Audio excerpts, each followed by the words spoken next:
Hi there, and welcome to Enterprise Software Innovators, a show where top technology executives share how they innovate at scale. In each episode, enterprise CIOs share how they've applied exciting new technologies and what they've learned along the way. I'm Saam Motamedi, a general partner at Greylock Partners. And I'm Evan Reiser, the CEO and founder of Abnormal Security. Today on the show, we're bringing you a conversation with Mel Crocker, CIO of Air Canada. Mel has been with the company for almost 5 years, where he's helped lead the company's digital transformation initiatives. In this conversation, Mel shares insights into the future of air travel, how he's driving a culture of innovation at Air Canada, and how they use technology to enhance the customer experience. Well, cool. Maybe just to kick it off, do you want to give us a quick overview about what your role is at Air Canada? As a CIO of Air Canada, I've got multiple places or functions that we look after here. One is data and analytics and AI. So that's a big chunk of what we do. And I could talk about that a bit later. That's a big part of our innovation, big part of getting better as an airline rapidly. Well, obviously we run cybersecurity. So that's a big part of our function is keeping passengers and their information safe, secure, reliable. So that's a big part of things.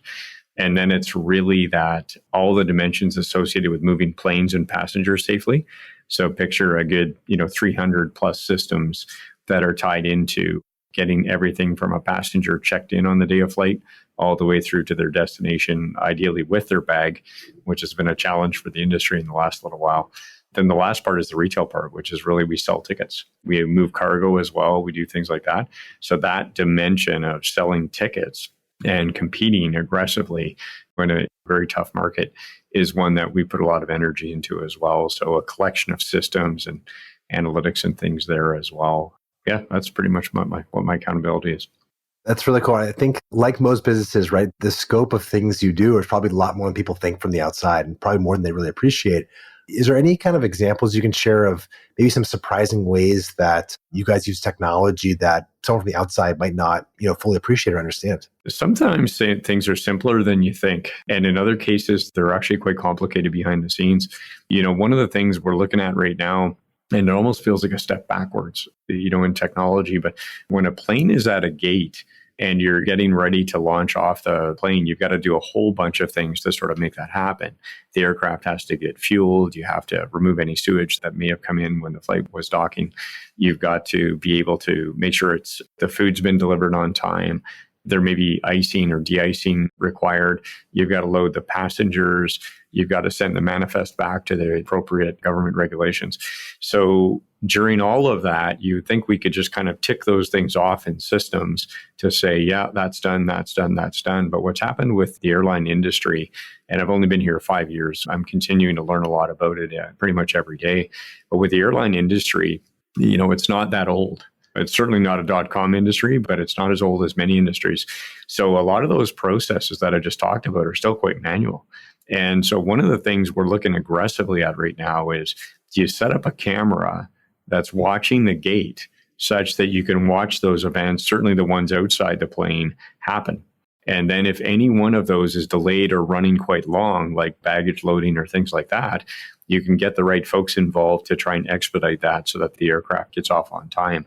And funny enough, that video image, right, then throw machine learning and AI at it behind the scenes so that you can actually understand what's happening is far more productive than trying to figure out how to get the data from all of those different data points together. So that's an example of where, it's kind of a funny use of technology, but because you would have thought, there's systems that the food gets delivered, somebody checks yes on an iPad and boom, it gets flowed into our systems. We see it not quite that clean in older legacy systems. You've been there for about 5 years. Was there anything that you kind of learned about where you're like, wow, this is a really cool way that we're using technology that I didn't expect, when I took the job? So anything that's been surprising for you personally or kind of maybe more sophisticated or, a more interesting use of technology that you didn't expect when you first started? One that was, and some of this is work in progress stuff as we kind of ease ourselves into the future. One that I would have thought would have been well created, but it's actually not as smooth as you'd think. But real example of it is when you get on an aircraft and you sit in your seat, there could be a number of things wrong. Maybe the in-flight entertainment in front of you is not working well. Maybe the seat is not quite right. something's a bit odd, the seatbelt's a bit off. When you think about how that gets detected, it's often a customer or the cleaning crew that goes ahead of time that would detect that. We didn't have a smooth way to sort of get it from that detection, that initial detection, to an electronic format such that we can move the replacement seat or whatever's required very quickly. So the one thing that I was pleasantly surprised to see is we've got a kind of an iPad that carries the right application on it such that on detection, which can be done by flight crew during a flight, somebody will detect an issue that needs to be fixed. And what we're able to do is kind of ticket, get the information down to the ground team. And if things are working really well, pre-position the replacement part at the gate such that during the turn, we can make that change so that the next passenger who sits in that particular seat doesn't experience the same sort of negative thing. So that's the sort of thing we're trying to get really fast, take advantage of simple technologies that are well known by everybody and make that happen. I won't walk through all the things that have to be true for that to work, but all the way from communication from the aircraft to ground has to be reliable and work very well. All of that sort of stuff to the right system, into the inventory management system, to the right person who's going to deliver the bag. All of that takes place in near real time to try and make that happen. Are we as good as we want to be? Not even close. But that's the kind of thing, the bones are in place to do that and do it well. And now it's all about parts optimization, inventory optimization, all of this sort of stuff to try and even get ahead of that ask. But when it does come in, we can react much faster. Mel, I think it'd be interesting to take a step up for a moment. One of the things we think a lot about on this show is how do organizations build the cultures, processes, foundations that enable fast iteration and innovation. And when we think about digital transformation, that's what we really think digital transformation means. And so I'm curious, how do you think about this and define the concept of digital transformation more broadly?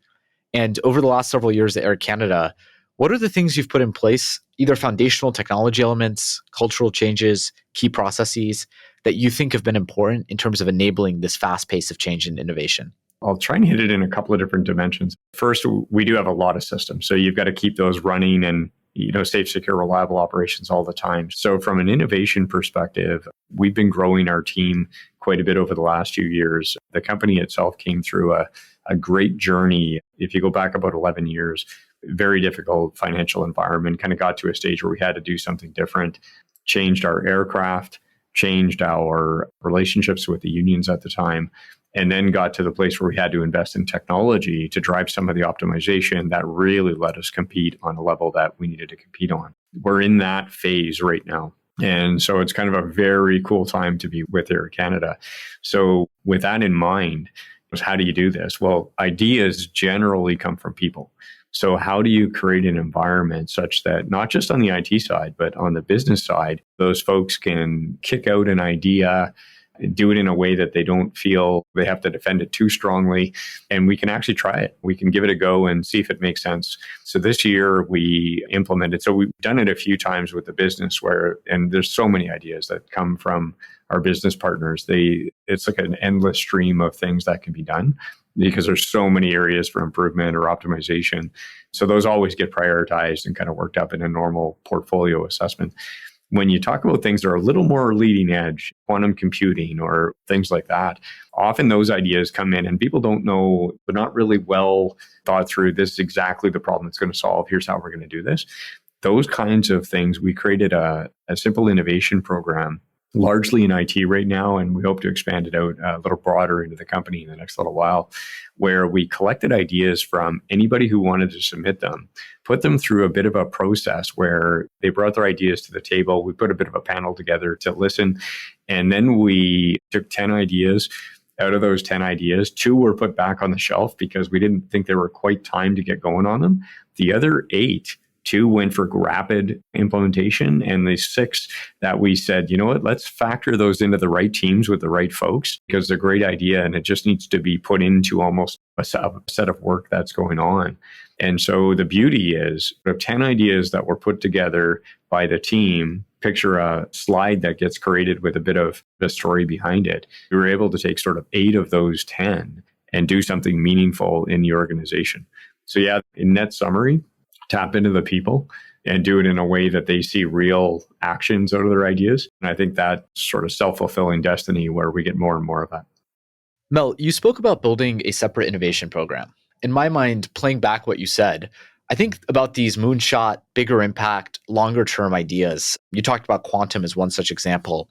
Help us and our listeners dream a little bit about the future of air travel. What are some of the things that if you take a decade, 2 decade long time horizon, you think could be really big technology bets that if they work, lead to step changes in the way we all experience air travel? Yeah, I'll talk about a couple of things. And, this is always a guessing game of what's going to really catch on and what's not over time. There's no doubt you've seen eVTOLs, these electric vertical takeoff and landing technologies on a small scale. I think that's quite real. I think people are going to be able to order a flight in the same way that they order an Uber and go from point A to point B through the air versus on the ground. And I don't think it's that far from reality now. There's a lot of companies pushing hard on this. I think it's real. For an airline and specifically for Air Canada, we're sort of staying away from that. We're more about kind of group travel that goes a bit of a longer distance, right? So with that in mind, that sort of space, because it's always interesting to see those things and think they're going to have a huge impact on the aviation industry, but I'm not sure they're going to have a huge impact, but they're certainly going to put a lot more devices in the air, which we've got to be thoughtful about from a safe, secure reliability perspective. One of the areas that I think is going to be very interesting to watch over the next little while is exactly how we do environment, sustainable aviation, and how we drive things. There's an energy density required. The engines have to push a certain amount of thrust, just the physics of lifting an aircraft off the ground. And when you're trying to do that, it takes a tremendous amount of energy. So a lot of people have looked into, can we use batteries? Well, batteries weigh a lot. Will you see aircraft for particular purposes that can run on batteries and carry a certain amount of cargo? I think so. Are you going to see it in the passenger world on an aggressive way? I'm not so sure. Batteries are heavy, passengers are heavy. We're dense people. So at the end of the day, I think it's about sustainable aviation fuel. I think there's a lot of focus there. There's a lot of focus in the world on this, but just the consumption of fuel in the aviation industry is one that I think is going to start to drive the economics on that to a level where it's real, right? And then if you think about it, you might even be able to, with carbon capture and sequestration and those kinds of concepts, get to a new level of travel, such that when somebody decides to travel, their experience is such they don't feel like they're taking something away from the environment.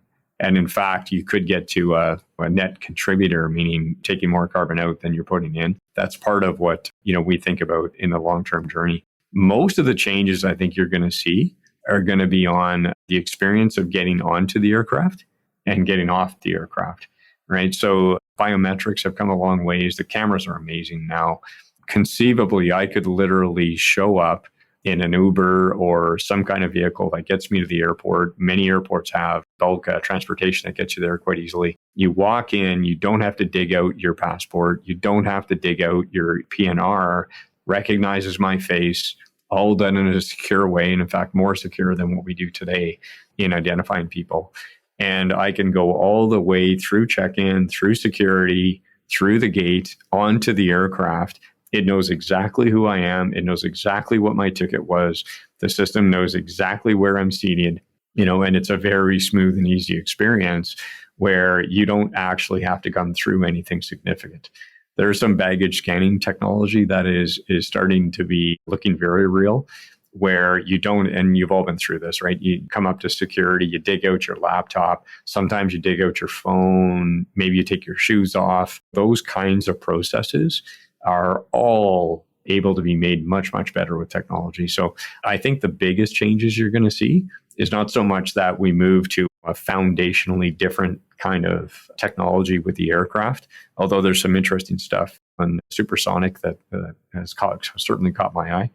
But I think aircraft are going to change a little in look and probably speed and efficiency.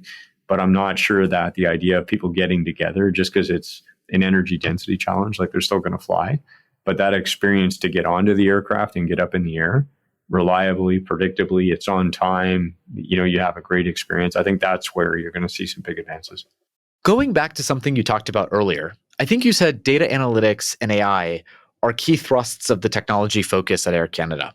I'd love for you to expand on that for a moment. And how do you think AI specifically is going to transform the customer experience over the coming years?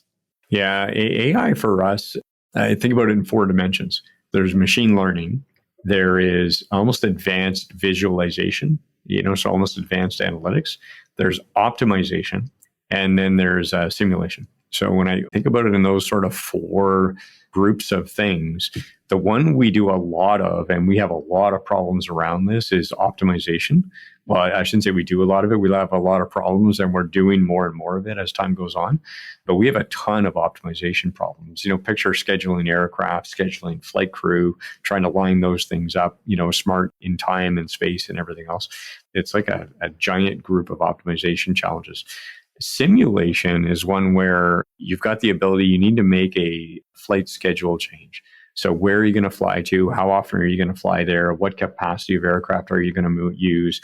Is there enough maintenance on the other end to actually keep that aircraft, running?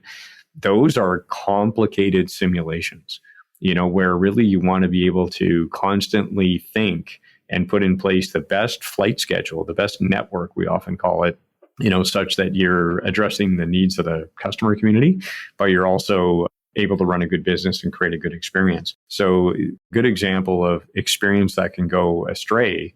If you're not very thoughtful about that network and you're not really thoughtful about how often you're going to fly, you can not serve a market the way it needs to be served. So India is a really good example. For us, with immigration, the way it's gone in Canada over the last few years, we have a lot of folks that want to go back to India. And long flight from Canada, doesn't matter how you cut it, right? And whether you choose an interim stop to kind of get there or not. That's the sort of thing that a lot of thought goes into and a lot of simulation went into.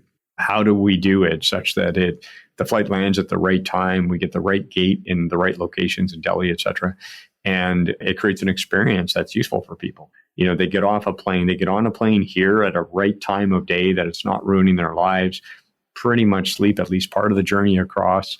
When they get off in Delhi, it's a time of day that makes sense. These kinds of things is what can take, a long flight from misery into something that's, I don't know if a long flight's ever truly enjoyable, but at least it's less miserable. So I think if we do that simulation, we run that AI right, then that happens. Another simple example, we do a lot of maintenance, needless to say. The standards on maintenance on aircraft, for good reasons, are very, very high, right? And so to be able to do that and pre-position parts in the right places and avoid what we call as an aircraft on ground, that's basically some key part has failed or, something has happened that requires a part to come from another location to get resolved. Well, that's all about almost machine learning. Right. So picture, how are you going to track all of your inventory, watch what happens throughout a year, and then pre-position the parts where they're probably most needed as time goes on, such that if you do have to cancel an aircraft, you can either fix it very rapidly, or if you have to delay a flight, you can fix it very rapidly, or at the very least, you've got another aircraft somewhat available. When you're running a complex network, you don't have planes all over the place, right? And that becomes almost unsustainable. So you've got to be incredibly thoughtful about maintenance and things like that. That's where we absolutely throw a lot of AI at to try and get very smart at this. That's so fascinating, because I have to imagine like small optimizations in some of the coordination logistics, right? You getting 5% better utilization out of the fleet of aircraft. That turns into real impact. That's either value you can put back to the customer experience in different ways, right? Whether it's the in-flight experience or the price of the tickets or something else, right? It's pretty fascinating, just machine learning problem. It really is. And the good thing is, if you're a technology kind of a person, like there's just no shortage of opportunities all over the place. And, Yeah. There's some things we do well in Air Canada, and there's things we aspire to do well. On-time performance is not one of our best right now, not just pandemic, it's even pre-pandemic. We were, not where we wanted to be, and we're continuing to sort of drive that to a much higher level. That's all about, well, I shouldn't say it's all, but it's heavily about data, the right algorithms, the right kind of run-ins with either analytics or AI, or a smart plan. So kind of a smart schedule, a smart network. And then on top of that, an incredibly slick operation. Technology is throughout that, the planning, the implementation, all of that. Yeah. It seems very intellectually stimulating, to be honest, right? Like very kind of complex, yet I imagine kind of fun problem to, at least in the abstract. I'm sure it's difficult for many people, but it always makes me laugh. You hear stories of, we hold some kind of love for rocket scientists. They got to figure this out. It's a one time, you take off from here, you fly to the moon, you slingshot around, you come back. Well, if you think about it, try and do that with 240 aircraft that are going to various destinations. You have to coordinate the passengers with their bags, ideally. Then you've got to follow all the regulations from all the different countries to make sure you're not breaking any of those. And then right in the middle of it, Russia attacks Ukraine, and you have to change your network on the fly and kind of make all this happen. Some days I wish I worked for NASA. It'd be a lot simpler. Okay, that is going to be the quote of the episode right there. That was amazing. I know we only have like maybe 10 minutes left or so. One thing we like to do at the end of the episode is kind of do a bit of like a lightning round, just to get a couple like quick hits, right? So maybe Saam, we can kind of transition to that. And I just want to get a couple like, short answers, although I know these are a little bit meaty topics, but Saam, you want to start first? Mel, how do you define success for a CIO? First, I think business metrics are exactly what we want them to be, right? So we've got great on-time performance, all those kinds of things. But if we're satisfying the needs of the business, I think IT is doing its job. Every once in a while, we bring something to the business, a crazy idea, and I'd call that a plus. So you go from an A if you're doing exactly what's required for that business to thrive and succeed and evolve. You get an A plus if you can, on occasion, bring some really cool technology to the table that will change it. Is there a common mistake that you see kind of new CIOs making when they first step into the role? You don't want to you want to learn the company you're going into. So the thing I'm happy about is I had the opportunity, before I joined, I was made CIO after I joined Air Canada. And I was given an opportunity to learn before being in a position where you really had to make some pretty serious decisions. So I'd say the biggest thing I've seen it doesn't go well is the incoming CIO thinks this company's like their previous company, and they're all very different. After you became CIO, is there one specific, whether it's a process or cultural change that you drove that you think had a really outsized impact on the team?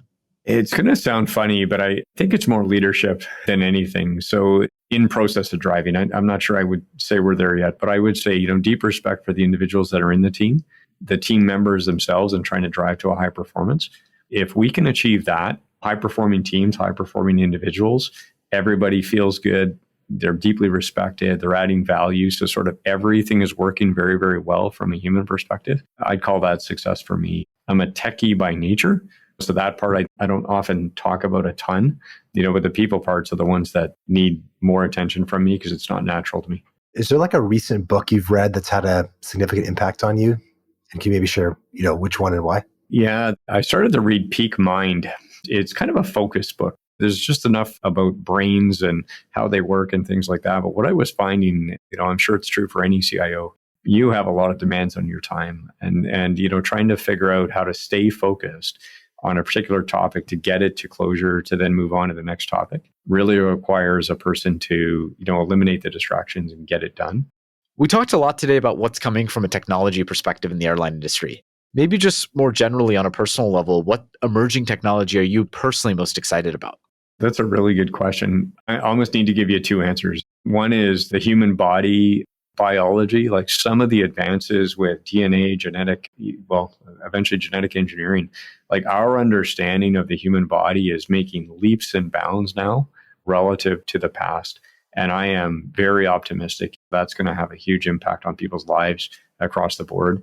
From an Air Canada perspective, hopefully we'll have less people have issues, heart or other, while they're in flight and that sort of thing. The other one is quantum. I've always been very, very interested in quantum mechanics originally and quantum information theory, all these kinds of things. And I think compute will kind of go to a whole different scale in the areas where it's applicable. And that could change the world from chemistry all the way to material science and everything else. So those two areas for me are the ones I spend a lot of time reading about.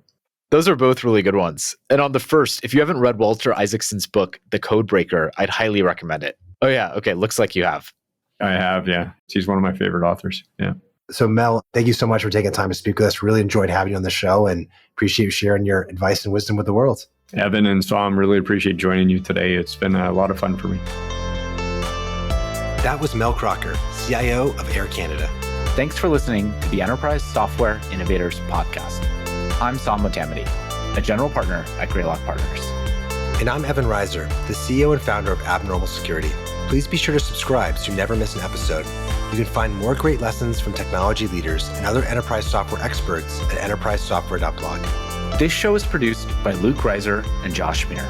See you next time.